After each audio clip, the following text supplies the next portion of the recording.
big news. WWE agrees to merge with the UFC and create a new company run by Ari McDaniel and Vince McMahon.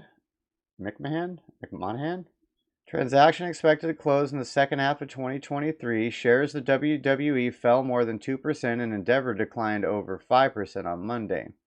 Ari Emanuel will act as chief executive of both Endeavor and the new company.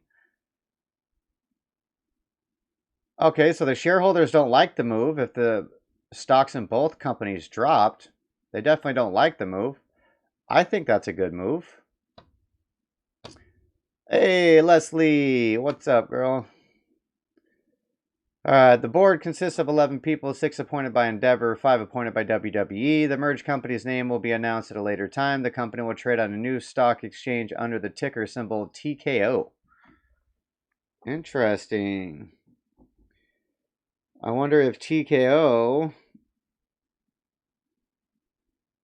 How is TKO speculated? I wonder what the speculation for TKO is. Alright, comes a day after WWE wraps up its flagship live event, WrestleMania in California. Company spent the past several months looking for a buyer.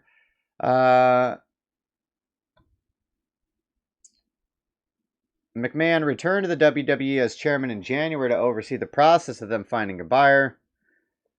They have a market valuation of $6.5 billion with a market cap of about $10 billion.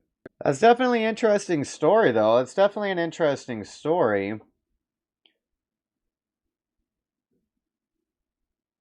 I guess the businesses they're semi-linked. I mean, they both do entertainment in a ring. But they are definitely different types of businesses. WWE featuring scripted matches and soap opera type stories. UFC showcasing brutal mixed martial arts fighting. Organizations share similarities in terms of content and culture, and several UFC fighters like Ronda Rousey and Brock Lesnar have also wrestled in the WWE. Conor McGregor said, "Incredible, what a powerhouse." WWE generated $1.29 billion in revenue last year, mainly by its $1 billion media unit. WWE media rights deals for traditional TV and streaming are up for renewal in the coming month. Endeavor owns the WME Talent Agency and has used its expertise in media rights, celebrity, and live events to grow UFC's revenue to $1.3 billion last year, up 20% from the year earlier. Company plans to run the same playbook with WWE. We have a track record of success with media rights. WWE has similar scale to UFC. In the universe of assets at this scale, the opportunity is rare and finite. But it is the end of a family business. So Emanuel told CNBC he asked McMahon to stay with the combined company as executive chairman. McMahon said that he didn't have to be convinced to stick around with what's been a family business for decades. McMahon's father founded the WWE in its original incarnation during the middle of the 20th century. He bought the company from his father in '82. Over the past 4 decades, WWE has grown into a global phenomenon, spawning breakout stars like Hulk Hogan, Dwayne "The Rock" Johnson, Dave Bautista, and John Cena. It's a great day. Things have to evolve. Family businesses have to evolve for all the right reasons. He retired from the company at 77 in July, following a string of revelations that he paid several women millions of dollars over the years to keep them quiet about alleged affairs and misconducts. Same thing they're trying to lock up Trump for. Over the summer year, WWE acknowledged that other entities were investigating the hush payments. The Wall Street Journal had reported about federal probes into the matter. McMahon's daughter, Stephanie McMahon, became CEO alongside Paul Levesque, who is both Stephen McMahon's husband and the wrestler known as Triple H, took over creative duties from Vince McMahon.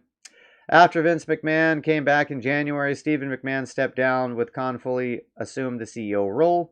The elder McMahon recently looked into a 2-year employment contract, according to his securities filing.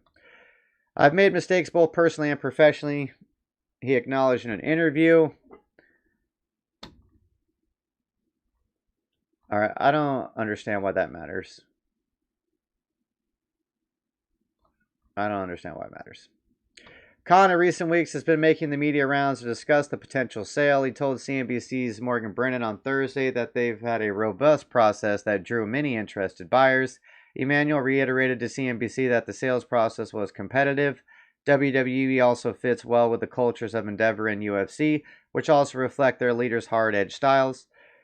McMahon, Emanuel, and White are known for their outsized personalities, and each has their share of devoted allies and harsh critics. White is no stranger to scandal either. Earlier this year, video emerged showing the UFC boss slapping his wife during a public argument at a New Year's Eve party in Mexico. He later apologized. I didn't hear about that. Did you guys see the video of Dana White slapping his lady? I didn't hear about that at all. So that's definitely an interesting story. WWE merging with UFC. Or I guess technically UFC is buying WWE since UFC is going to maintain control.